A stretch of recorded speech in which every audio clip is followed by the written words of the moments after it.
हिंदू धर्म में तुलसी के पौधे को बहुत ही पूजनीय पौधा समझा जाता है। इस पौधे में प्रत्यक्ष तौर पर भगवान विष्णु और लक्ष्मी वास करते हैं। भगवान विष्णु तुलसी के पत्रों के बिना किसी भी प्रकार की पूजा नहीं स्वीकार करते हैं। इसलिए तुलसी को विष्णु प्रिया भी कहा जाता है।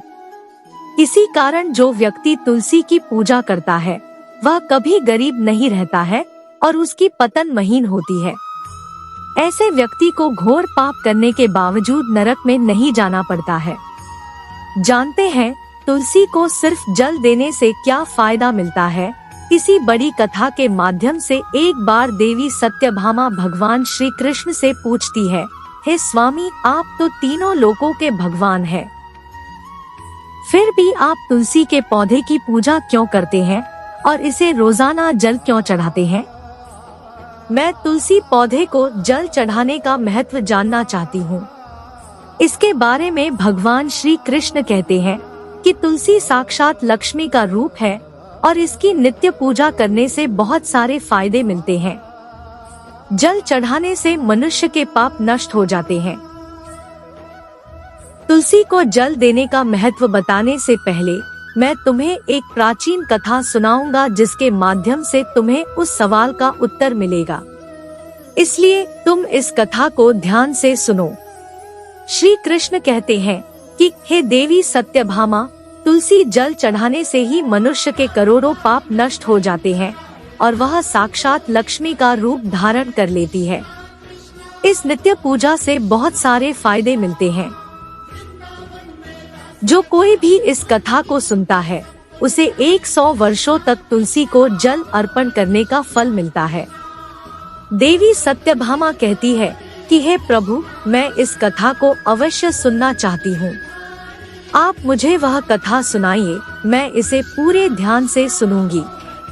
इस पर भगवान श्री कृष्ण ने देवी सत्यभामा को तुलसी को जल अर्पणे का महात्म को सुनाया।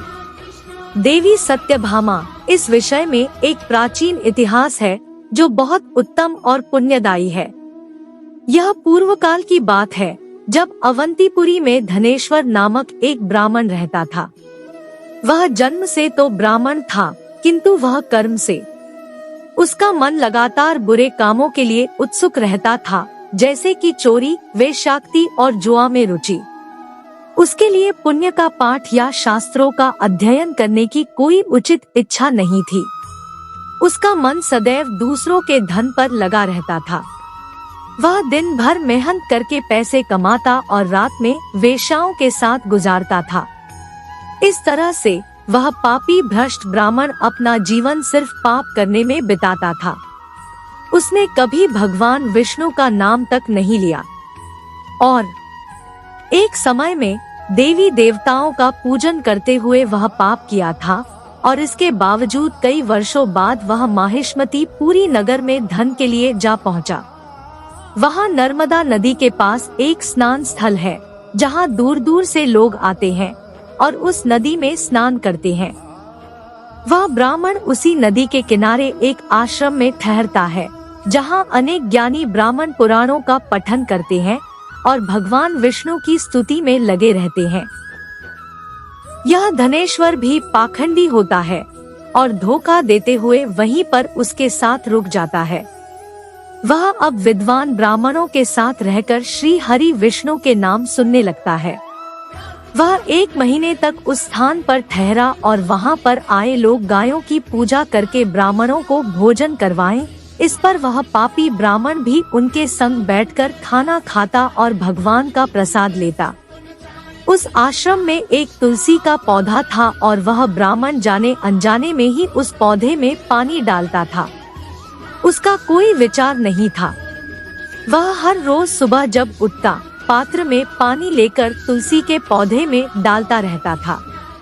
एक दिन जब वह आश्रम में सोया था, वहीं एक सर्प उसे छाती में लेकर आया और नींद में ही उसे जला दिया।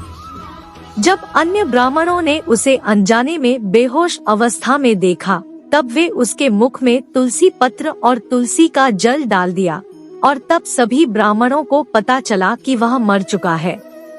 उस पापी ब्राह्मण की मृत्यु के बाद यम के दूत आए और उसे पकड़कर यमलोक ले जा रहे थे।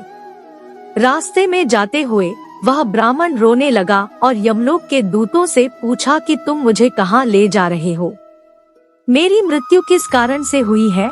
तब यम के दूत उससे हमने कहा, तू दुष्ट ब्राह्मण है, तूने जन्म से लेकर मृत्यु तक बहुत पाप किए हैं, तेरे पापों के कारण ही तेरी मृत्यु हुई है। कारण के कारण तुम्हें एक काले सर्प ने काट लिया और तुम्हारी मृत्यु हो गई है। अब हम तुम्हें यमलोक ले जा रहे हैं। वहाँ पर यमराज तुम्हारे पाप कर्मों का लेखा जोखा देखेंगे और निश्चित ही तुम्हें वह नरक में डालेंगे। फिर एक ब्राह्मण जोर जोर से विलाप करने लगा और उन यमदूतों से क्षमा याचना करने लगा, लेकिन यम के दूतों को उस पर थोड़ा सा भी दया नहीं आई और वे उसे पीटते हुए यमलोक ले गए। जब यम के दूत उस ब्राह्मण को लेकर यमराज के सामने पहुँचे तो चित्रगुप्त, जो यमराज के पास बैठे थे, ने उस ब्राह्मण के जन्म से लेकर मृत्यु तक के कर्मों का लेखा जोखा निकाला और यमराज से कहा, महाराज, इस ब्राह्मण का कहना है कि उसने बचपन से ही मृत्यु तक सिर्फ पाप किए हैं, अपुण्य कार्य कभी नहीं किया है। इसका अर्थ यह है कि वह एकीकृत पाप है। उसे नरक में सदियों के लिए न्यूनतम सजा मिलनी चाहिए। अब यमराज ने कहा है कि अरे दूतों, जो जीवन भर पाप करते हैं, इस दुष्ट ब्राह्मण को उठाओ और उसे कुंभी पाक नरक में डाल दो।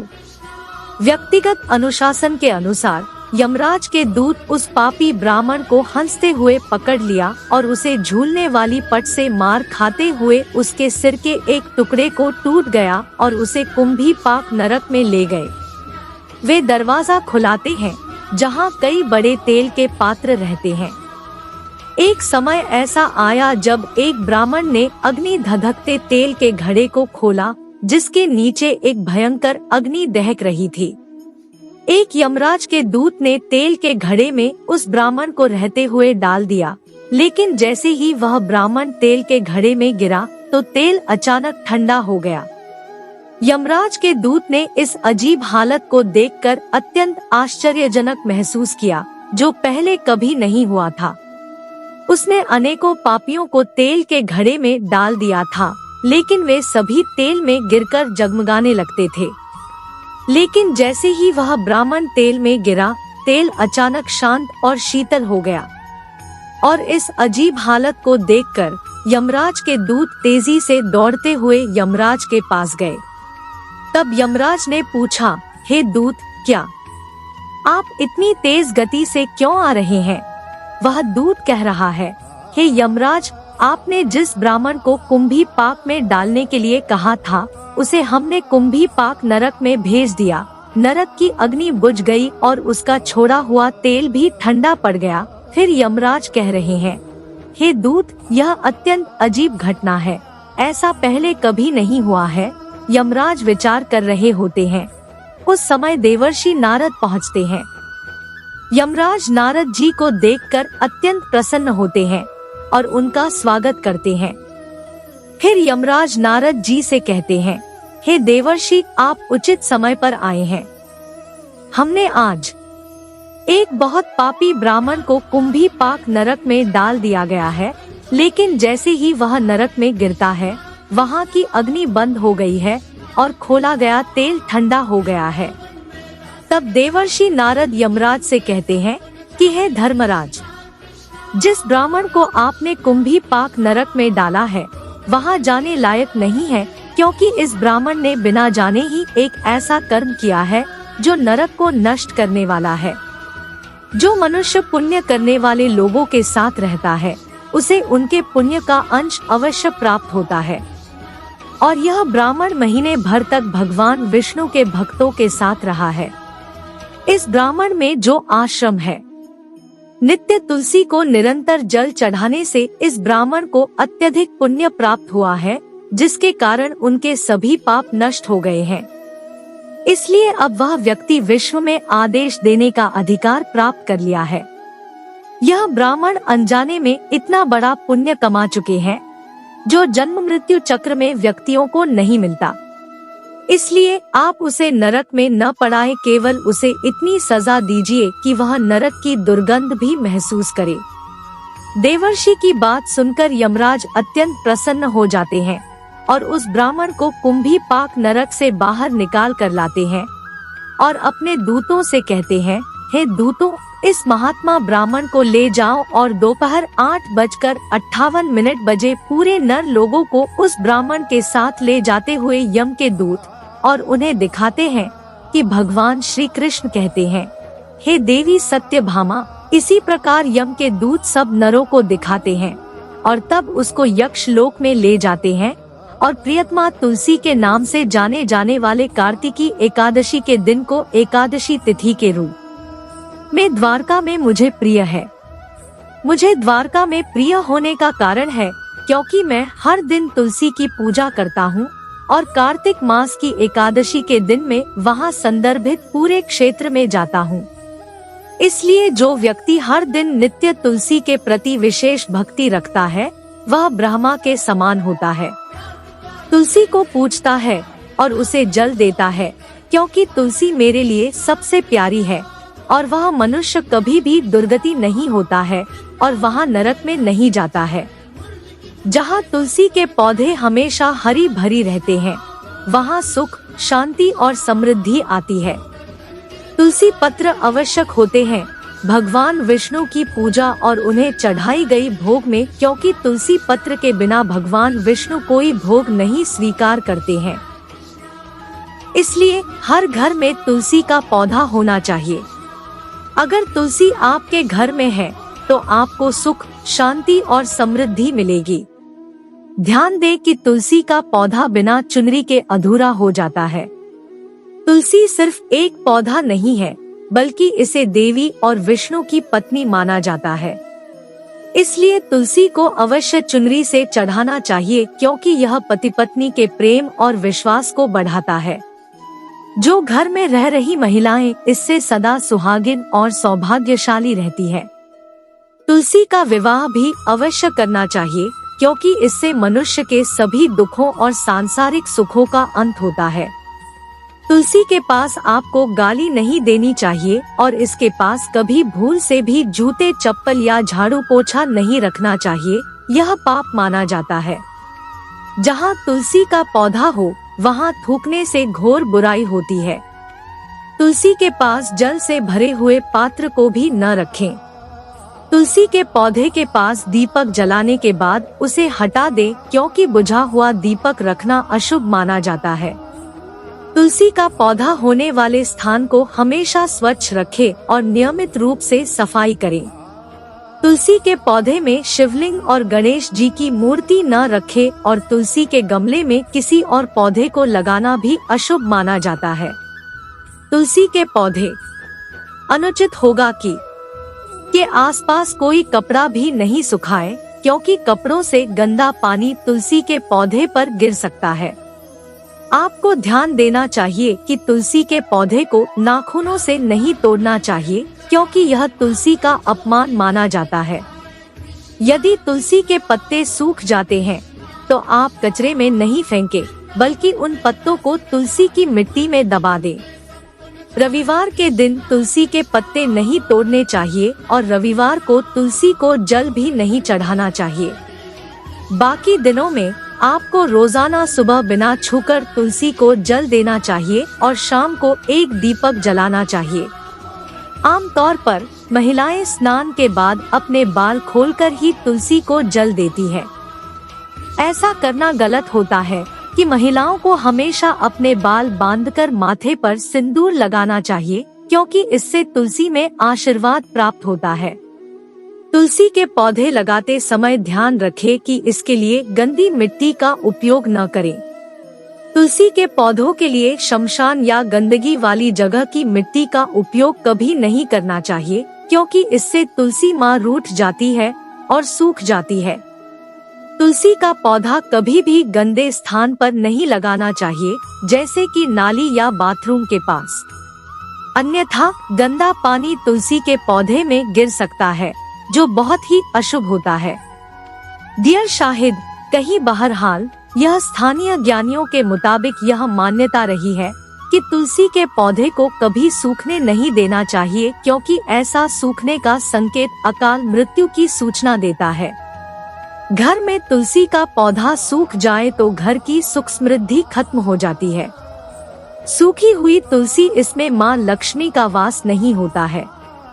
शास्त्रों के अनुसार मासिक धर्म के समय महिलाओं को तुलसी के पौधे में पानी नहीं डालना चाहिए और तुलसी को स्पर्श करना भी वर्जित है।